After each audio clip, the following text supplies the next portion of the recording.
Also, a new AP poll asked Americans an open-ended question on their thoughts on the president, and the most common response has to do with his age, how old he is in the oldest president in history.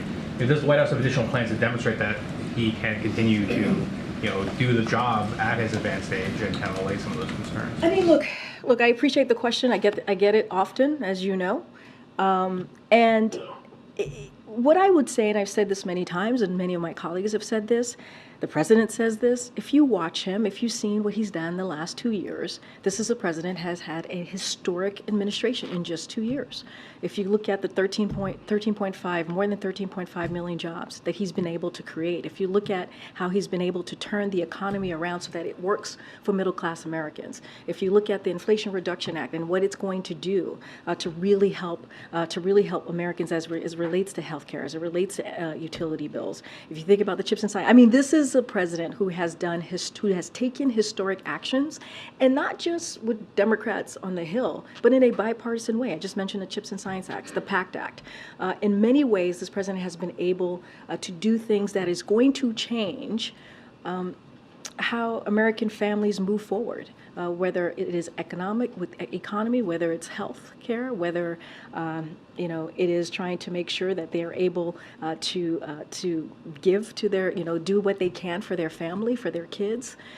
That is important, and so that's what we will happily to discuss as it relates to age, what the president has been able to do and how he's been able to deliver. It didn't end when the president was able to open up schools, as I mentioned at the top. Remember, when the president walked in, more than 50% of schools were shut down because of COVID, because the last administration didn't have a comprehensive plan to deal with COVID and what it was doing to our economy and what it was doing to our kids. And because the president put schools reopening and businesses reopening and making sure that people got shots in arms, made that a priority, we were able to open up schools. Now, is there more work to do? Absolutely. As we've seen, the pandemic, COVID, has had a devastating effect on our kids.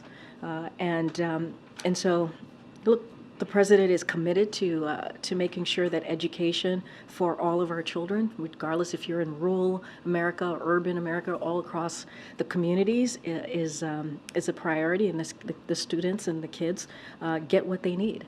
And it's not just education, right? We talked about mental health, right? We talked about kids making sure that they're getting healthy lunches, right? That is something that this administration has provided. And so we've seen the data, we've seen the numbers. What it means to us is that more work needs to be done, and we're committed, and this president and this administration is committed to doing that work. Look, we're going to hear, as I mentioned, Secretary Cardona is going to go on a bus tour. He's going to go across the country as school is opening up. He's going to lay out what the Department of Education is doing to continue to improve our schools to make sure that students get the education and get the rightfully the education that they deserve. And so the work continues. I don't have a 10-step laid out for you, but I can say for sure that this president is committed, and you see that through the Secretary of Education, and of course, this is something that's incredibly important to the First Lady as well.